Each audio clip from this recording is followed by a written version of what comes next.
श्री जगदीश प्रसाद गुप्ता छत्तीसगढ़ शासन में chief engineer के पद से रिटायर होने के बाद श्री द्वारिका महाराज स्मृति न्यास के तत्वाधान में श्री द्वारकाधीश एवं बागेश्वर महादेव मंदिर का वर्ष 2005 में अपने पुत्रों इंजीनियर कुंजन गुप्ता एवं इंजीनियर भुवन गुप्ता के सहयोग से अवंती विहार रायपुर छत्तीसगढ़ में निर्माण करवाया। श्रीमद् भागवत कथा, राम कथा, गीता तत्व, वेदांत आदि के तात्पर्य को व्यासपीठ से कहने के कारण संतों द्वारा इन्हें आचार्य श्री जगदीश भी कहा जाता है। अपना संपूर्ण जीवन परमात्मा की सेवा में दिया। उन्होंने परमात्मा भगवान श्री द्वारिकाधीश के दिव्य गुणों और कर्मों को लेकर अभी तक 15 ग्रंथ लिखे हैं, जिन ग्रंथों को भारतवर्ष के जगत गुरु और महापुरुष संतों के द्वारा आशीर्वाद प्राप्त हुआ है। उनके ग्रंथ श्वेताश्वत रूपनिषद, सरलतम बोध के तृतीय विचार, रुद्र रूप सर्व कारण परमेश्वर, इसका उद्बोधन सुन रहे हैं आप। श्वेताश्वत रूपनिषद, सरलतम बोध का उद्बोधन सुन रहे हैं आप। लोगों ने भागवत सुनाई है ब्रह्मा जी को, अर्थात भगवान ने ज्ञान दिया, ब्रह्मा को ज्ञान दिया। ये 4 श्लोकों में भागवत का ज्ञान दिया परिस्थित भगवान ने। भगवान नारायण ने ब्रह्मा को ज्ञान दिया, ब्रह्मा जी ने सनत कुमारों को ज्ञान दिया। हम तो कहते सब अज्ञानियों को भगवान ने ही ज्ञानवान बनाया, क्योंकि ज्ञान तो वही है, ज्ञानवान भी वही है। उनके सिवाय कोई शोध नहीं है ज्ञान का। कोई भले लाख दावा कर दे, लाख दावा कर दे, उनके सिवाय कोई स्रोत नहीं। इसलिए भगवान ने कहा कि जितने भी तेजोमय अंश हैं उन सबको तुम जरा ही अंश जान। भगवान शंकराचार्य संसार में आए, भगवान शंकर के अंश थे। चैतन्य महाप्रभु आए, उनके अंश थे। कला अंश, अंशा अंश, ऐसा हुआ। भगवान व्यास थे, अंशा अवतार थे, अवतारों में जाते हैं। तो ज्ञान का स्रोत वही है। तो उस मूल स्रोत को, जैसे जल के स्रोत को, जल का स्रोत जो है, जल का स्रोत अभाव को प्राप्त हो रहा है, समझिएगा। तो ज्ञान का स्रोत भी जो है ना, लुप्त हो जाता है। इसलिए फिर से इसको रिवाइव करते हैं भगवान समय समय पर। पात्र चुनते हैं, पृष्ठभूमि बनाते हैं और उपदेश कर देते हैं। गीता में भी कंटेंट दिया है, एवं विवस्वतम योगम प्रोक्तवान अहम अव्ययम। मैं अव्यय अविनाशी योग को जो कहा था शुरू में, सूर्य के प्रति कहा था। मनुष्य और सूर्य ने इमं विवस्वतम योगम प्रोक्तवान अहम विवस्वान मनवे प्राह। और विवस्वान ने अपने पुत्र मनु को कहा। मनवे मनु इच्छा कवे अब्रविद इच्छाकु को कहा। तो ये परंपरा से प्राप्त ज्ञान है, ये लुप्त हो गया था काल में। तो हर चीज जो होती है वो क्षय को प्राप्त होती है, अभाव को प्राप्त होती है, चाहे वह ज्ञान ही क्यों ना हो। लेकिन ज्ञान का वह जो ज्ञान होगा, पर ज्ञान को देने वाला नहीं, अभाव को प्राप्त होता। ये समझिए अंतर को। ज्ञान जो है दिया जा रहा है वो लुप्त हो गया, पर ज्ञान को देने वाला लुप्त नहीं हुआ। फिर से वो ज्ञान रिवाइव हो जाएगा। यदि वो ज्ञान को देने वाला भी जो है नहीं रहे, तो कौन आपको लाएगा, कौन कहेगा। इसलिए धीरे देखिए, इसीलिए जो है हमारे जमाने में कई बातें ऐसी आई कि अरे ये तो शिलालेख में सब चीज़ मिली हुई हैं। हाँ, मिला हुआ है, लिखा हुआ है। उसके साइंस आज भी साइंस डेवलप कर रहा है कि भाई शिलालेख के मांस से ये मूर्तियां बनी हुई हैं, इस सन की बनी हुई हैं, आदि आदि। तो सत अहमेवासमेवाग्रे, सृष्टि से पहले भी मैं ही विद्यमान था। अहमेव आसम एव अग्रे, आसम अग्रे मैं था, नान्यत मेरे सिवाय कुछ भी नहीं था। नान्यत यत, जो सत्य हो या असत्य हो या उससे परे हो। और सृष्टि उत्पन्न होने के बाद भी यह संसार जो दिखता है वह भी मैं हूँ। सत असत था, सत असत से परे जो कुछ कल्पना की जा सकती वह भी मैं ही हूँ। सृष्टि के सिवाय भी जो कुछ है वह भी मैं ही हूँ। सृष्टि का नाश होने पर जो शेष रहता है वह भी मैं ही हूँ। तात्पर्य है कि सत्ता केवल और केवल परमात्मा की है, जो हमने बताया। यही अमृत की अनुभूति है, अमृत पद की प्राप्ति है, यही ज्ञान होता है तो अमृत की प्राप्ति हो, ऐसा कहा जाता है। कभी कभी हम विचार करते हैं, अपनी पीढ़ियों को देखते हैं, अपने बाप दादाओं की तरफ देखते हैं, अपने पुराने मकान को देखते हैं, फिर अपने नए मकान को देखते हैं, जिसको हमने बनाया, जिसको उन्होंने बनाया था, तो अंतर क्या पाते हैं? अंतर ये पाते हैं क्या कि ज्ञान का क्षय होता गया, तो क्षय भी हो रहा है और ज्ञान की वृद्धि भी हो रही है। ध्यान दीजिए, क्योंकि ज्ञान देने वाला अभी है, ज्ञान देने वाला अभी है, ज्ञान देने वाला बराबर बना, किसी न किसी रूप में वो बना हुआ है। ज्ञान बढ़ रहा है, ज्ञान घट रहा है, ज्ञान बदल रहा है। समझिए, पूरा ज्ञान बदल गया, नई नई तकनीक आ गई, नया तरीका आ गया, बुनियादी तौर पर कई चीज़ बदलने लग गई।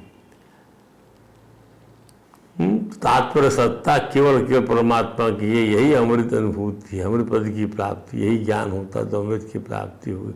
ऐसा कहा था। परम ब्रह्म, ब्रह्म प्रकृति को भी कहते हैं, ब्रह्म प्रकृति को भी कहते हैं, वेद को भी कहते हैं, पर परम ब्रह्म तो एक परमात्मा ही है। जो परम ब्रह्म है वो एक ही है, एब्सोल्यूट परमात्मा, एब्सोल्यूट ब्रह्म, जिससे बढ़कर दूसरा कोई व्यापक निर्विकार सदा रहने वाला तत्व नहीं है, वो परम ब्रह्म कहा जाता है। यहाँ श्रुति ने उसी ब्रह्म का संकेत किया है। वह ब्रह्म परम है, अर्थात हिरण्यगर्भ ब्रह्मा से भी श्रेष्ठ है। वह ततः परम है, माने जीवों से भी श्रेष्ठ है, पुरुषों से भी श्रेष्ठ है, उत्तम पुरुष है, पुरुषोत्तम है। वह बृहंतम माने महान और सर्वत्र व्यापक है। यद ज्ञात्वा अमृतम अस्ति, गीता के 13वें अध्याय के 12वें मंत्र के मान से, माने इस परमात्म तत्व को जानकर मनुष्य अमरता का अनुभव कर लेता है। वाह, आप अमर तत्व को जान जाएंगे तो आप भी अमरता का अनुभव कर लेंगे। तम ज्ञात्वा अमृतम भवंती, अर्थात उस गीत तत्व को जानकर या जानने पर अमरता का अनुभव हो जाता है। अरे मुझे क्या मरना है? मरने वाली चीज कोई दूसरी है। तम तु राजन मरिष्यसि पशु बुद्धि मिमाम जही। भागवत का जो अंतिम उद्देश्य भगवान सुख ने दिया, पूरे भागवत सुना, कहा कि राजन तुम मरोगे, ये पशु बुद्धि छोड़ दो। न जातो पुरा के तुम पहले जन्म लिए थे, ये छोड़ दो, ये बुद्धि तुम। न जातो प्राग अभूत अद्य देहवत तुम न नक्षसी, तुम देह के समान नहीं हो राजन, देह के समान नहीं हो। तुम जो हो चिन्मय हो राजन, चिन्मय राजन हो। शरीर रहे, शरीर चला जाए, उससे तुम्हारा कोई लेना देना नहीं है राजन। तुम शरीर नहीं हो, शरीर तुम्हारा है, पुराना हो चुका, नया शरीर तुमको लेना है। यदि कर्म तुम्हारा शेष होगा तो नया शरीर लेके तुम फिर वैसे हो जाओगे, फिर भोगोगे अपने कर्म को। इसके लिए क्या दुख करते हो तुम? हर चीज, हर वस्तु ब्रह्म है। ये समझाया। भागवत का अंतिम उद्देश्य बहुत ही रिमार्केबल है साहब। भागवत जो ग्रंथ है, वो जिस कथा को सुनाते हैं कथावाचक लोग, यदि उसको डूब के सुनाया जाए तो आप समझ लीजिए उसी दिन आपको जो है अमृत पीने का अनुभव होने लग जाएगा। अमृत पीने का क्या रहता है? अरे भैया घर जाना, अरे भैया घर जाना है। घर क्या करना है? घर तो जाना ही जाना है। उस घर में जाना है जहां से आपको जाना ही जाना है। उस घर में जाना है जहां से आपको जाना है। आपको तो वहां जाना है जहां से आना नहीं। कौन सा घर पसंद करेंगे आप? जहां से जाकर आना है या जहां जाना है और फिर जहां जाना ही जाना है? नहीं, जहाँ जाकर फिर आना नहीं है। यद गत्वा न निवर्तते तद धाम परमम भम, वो मेरा धाम है, वहाँ जाकर फिर नहीं आना होता। और जो तुम्हारा घर है वहाँ जाकर फिर आना होता है। समझिए इस चीज को, कितना समझाया जाए आपको। अब देखिए परम ब्रह्म क्या है। तो परम ब्रह्म का मतलब हुआ परमात्म तत्व को जानने से या ज्ञान के निरोध से यह भूल मिट जाती है। वास्तव में स्वयं पहले से ही अमर है मन आत्मा, पर उससे मरणशील आदि एकता करके अपने को जन्मने मरने वाला मान लिया तुमने। आत्मा अमर है पर आपने मरणशील सब संशय, अपने शरीर जो है, तुम शरीर नहीं हो पर शरीर तुम्हारा है, उस मर शरीर को तुम्हारा मान लेते। अरे भैया वो तो छूटना है, थोड़ी देर के लिए ऐसा मान के उसकी चिंतन कर लेते, अपना व्यवहार धर्म निभा लेते, बात खत्म हो जाती है। तो प्रकृति में स्थित होने से ऐसी स्थिति निर्मित हो गई, ऐसा ज्ञान हो गया है कि आपने मरण धर्मा शरीर के साथ एकता स्थापित कर लिया और जो अमर धर्मा परमात्मा से अपने एका को नहीं भूल गए। परमात्मा को जानने से या ज्ञान के निरोध से यह भूल मिट जाती है। परमात्मा को जानने से या ज्ञान के निरोध से या विद्या की प्राप्ति से, समझिए, वो अपने वास्तविक स्वरूप को पहचान लेता है मनुष्य और अमरता का अनुभव कर लेता है। अब ये व्याख्या जब पूरी हुई तो श्रुति श्वेता स्वतरोपनिषद का जो अगला मंत्र है, इसी अध्याय का 8वां 9वां, उसकी बात करते हैं। भगवान ऋषि श्वेता स्वतर कहते हैं, वेदाहमेतं पुरुषं महान्तं आदित्यवर्णं तमसा परस्तात्। मैं जानता हूँ इस महान पुरुष को, इस आदित्य वर्ण पुरुष को, इस तमस से परे, अविद्या से परे, अभिनिवेश से परे, राग देश से परे, अस्मिता वाले पंचक्लेश से परे। तमें विदित्वा आदि मृत्यु में ते, उसको जानकर मनुष्य इस मृत्यु से तर जाता। नान्य पंथा विद्यते अनाय, कोई और पंथ नहीं है उस परम पद की प्राप्ति के लिए, दूसरा कोई मार्ग नहीं। वृक्षायस्मात् परम, एक ये मंत्र हो गया। यस्मात् परम ना परम अस्ति किंचित, यस्मात् परम ना परम अस्ति किंचित, उससे पर, उससे परम कुछ और नहीं है, वही एब्सोल्यूट है। उससे आगे ना सा काष्ठा सा परम गति, ना अपरम अस्ति किंचित, और उससे अपरम कुछ नहीं है, कुछ नहीं है। नीचे से नीचे की वस्तु भी वही है और उच्च कोटि से उच्च कोटि की वस्तु भी वही है। सा काता सा परमगति और सा निकृष्टा सा अधोगति। यदि ऐसा भी सोचो तो वही की वही चीज है, वो भी वही। आज रसातल में जाओगे तो भी उसके पास ही जाओगे आप। यस्मात् अर्णयो न जायो अस्ति कस्य, उसमें ना लघु भाव है ना ज्येष्ठ भाव है। वृक्ष स्तब्धो दिव्य तिष्ठते का, एक वृक्ष के समान वो खड़ा हुआ है। दिव्य तिष्ठती, एक दिवने दिव्य माने कहाँ खड़ा हुआ है, वह दिव्य प्रकाश में आकाश में स्थित है। और स्तेन इदं पूर्ण पुरुषेण सर्वम अहम वेदे तद तमसा। अब स्तेन इदं पूर्ण पुरुषेण सर्वम, स्तेन इदं सर्वम पूर्णम तेन, उस परम पुरुष परमात्मा से ये पुरुषोत्तम से संपूर्ण जगत परिपूर्ण है। अब ये फिर वही चीज, ये देखिए परमात्मा की स्तुति कितनी करेंगे आप, जितनी करेंगे कम पड़ेगी। एक पूरा पूरा ब्रह्मांड भरा पड़ा है उससे, तो उसकी स्तुति छोटी पड़ती है। आप एक मुंह से आपने किया, एक मुंह से राम तो इस जितनी आबादी ने किया, 1000 लोगों ने किया, 1 लाख लोगों ने किया, 1 करोड़ लोग, माने देश की आबादी हमारे यहाँ की 140 करोड़ जनता ने किया। वर्ल्ड की आबादी है 600-700 करोड़ लोगों ने किया, लेकिन और भी छूट गए। आकाश, अरे ब्रह्म लोग, तप लोग, वह लोग, जन लोग, सात पताल लोग, ये सब छूट गए। भगवान की उपाधि, भगवान कितनी स्तुति की जाए, ऐसा लगेगा कि यार कुछ भी नहीं कह सके उसके बारे में। वाणी जो है विराम ले लेगी, शांत हो जाएगी, और वह जो समाधि में चली जाएगी। आप क्या उसका वर्णन करें, क्या उसका वर्णन करें। वाणी अवरुद्ध हो गई, आंखों की चंचलता स्थिर हो गई, कान जो है केवल वही लगे हुए हैं, आंख केवल उसको देख रही है, वाणी केवल उसका ही गुणगान कर रही है, और अंतःकरण केवल उसी को गुण रहा है। बताइए। और आप अपनी बात कर रहे नहीं, आप समष्टि की बात कर रहे हैं।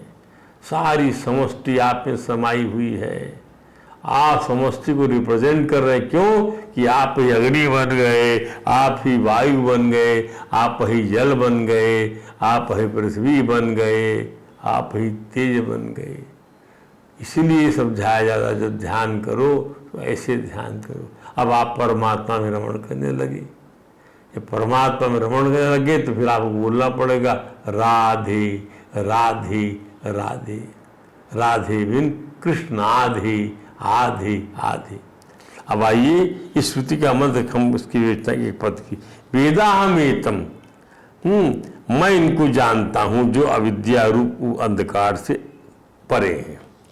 तथा आदित्य वर्णम एतद महानतम पुरुषम, सूर्य की भांति स्वयं प्रकाश रूप है। ऐसे महान पुरुष, देखिए साहब, यदि आप लोग जीवन में वेदांत को यदि नहीं सीखेंगे, वेदांत की स्तुति नहीं करेंगे, जितनी स्तुतियाँ आपको संतों ने लिख के दिया है, छोटी छोटी सी 40 लिख के दिया है, वो सब इसी का रूप है। जैसे आप खाते हैं ना, जो मक्खन बनता है, दही बनता है, आपको वो सब दे दिया गया। तो जब आपको इतना आनंद उसमें मिलता है तो कितना आनंद इसमें मिलेगा, वो उस पात्रता को पैदा करने के लिए संतों का ये अभिप्राय है। इसलिए हमारा जो सनातन धर्म है, उसकी जड़ें जो हैं, जो आकाश में जड़ें हैं, उसकी आकाश में। तो क्या कहा? जित्वा एवं मृत्यु अति, जानकर ही मनुष्य मृत्यु का उल्लंघन कर जाता है।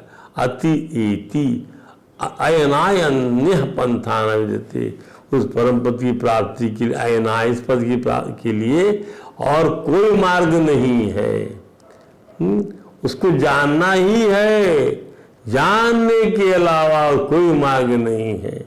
वेदाहमेतम पुरुषम महानतम, मैं उसको जानता हूँ जो अविद्या रूप अंधकार से अतीत है, सूर्य की भांति प्रकाशमान है। ऐसे महान पुरुष, मान पुरुषोत्तम को जानकर ही मनुष्य मृत्यु का उल्लंघन कर जाता है। उस परम पद की प्राप्ति के लिए और कोई दूसरा मार्ग नहीं है, जानना ही एकमात्र मार्ग है। अयनाय अन्य पंथ ना अन्य पंथा विद्यते अयनाय। फिर कहा विश्रुति ने, यस्मात् परम, उस जिससे माने उस परमात्मा से श्रेष्ठ, अपरम किंचित, उस परमात्मा से दूसरा कुछ भी श्रेष्ठ नहीं है, ये उसका अर्थ हुआ। अभी हमने क्या बता दिया था? यस्मात् परम ना परम अस्ति किंचित, संस्कृत है। हमने कहा भाई उससे परम वही सबसे एब्सोल्यूट है, और वह नीचे से, अब आपने बोला उससे नीचे, वही नीचे से नीचे है।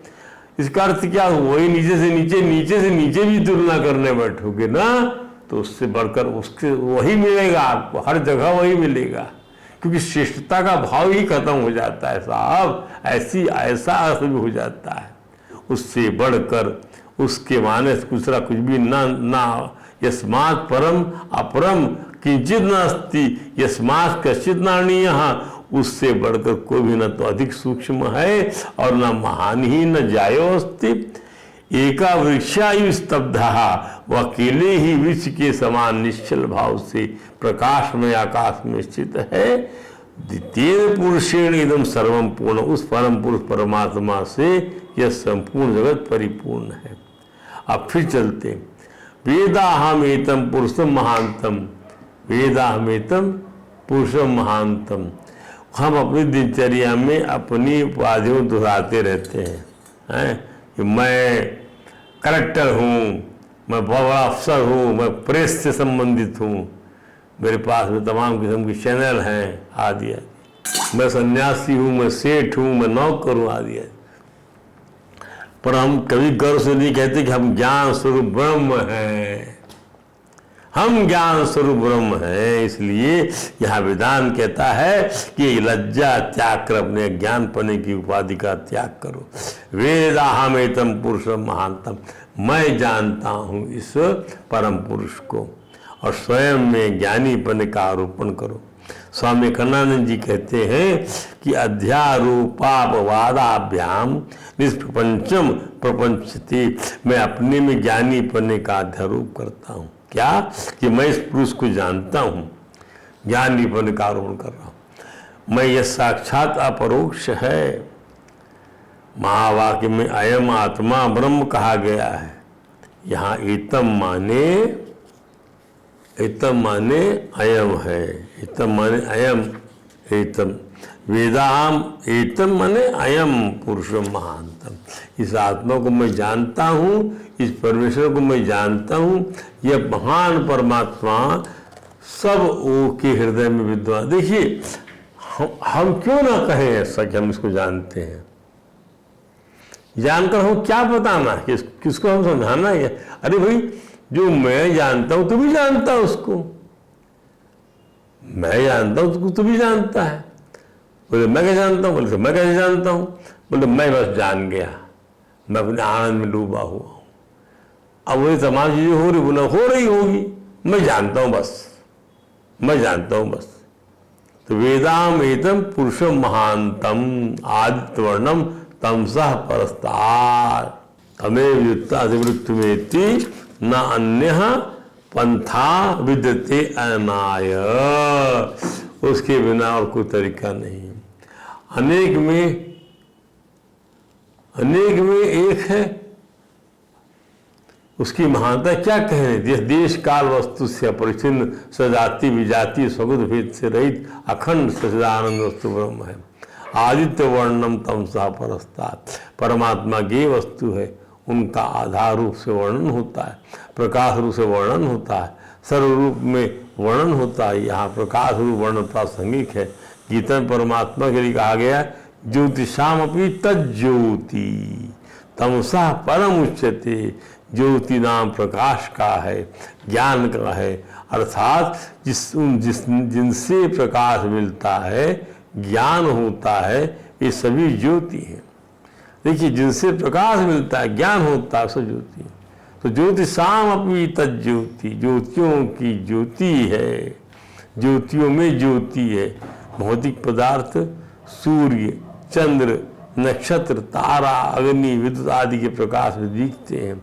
अतः भौतिक पदार्थों की ज्योति सूर्य, चंद्र आदि हैं। दूसरे शब्दों में ज्योति या प्रकाशक स्वरूप आदित्य वर्ण का होता है। सूर्य के प्रकाश जैसा होता है, सरलता समझे तो शब्द का ज्ञान कान से होता है, तो शब्द की ज्योति सामान्य प्रकाशक कान है।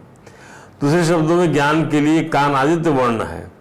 शीत का, गर्मी का, कठोरता और कोमलता आदि के स्पर्श का ज्ञान त्वचा से होता है, तो स्पर्श की ज्योति त्वचा है। स्पर्श के लिए त्वचा आदित्य वर्ण है।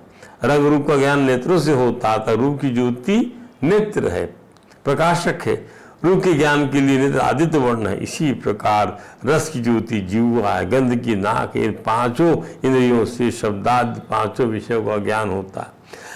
जब इन इंद्रियों के साथ मन रहता है, अगर उनके साथ मन न रहे तो किसी विषय का ज्ञान नहीं होता। अतः इंद्रियों की ज्योति मन है, मन से विषय ज्ञान होने पर ही, जब तक बुद्धि उसमें नहीं लगती, बुद्धि मन के साथ नहीं रहती, तब तक उस विषय का स्पष्ट और स्थायी ज्ञान नहीं होता। बुद्धि के साथ रहने से ही उस विषय का स्पष्ट और स्थायी ज्ञान होता। अतः मन की ज्योति बुद्धि है।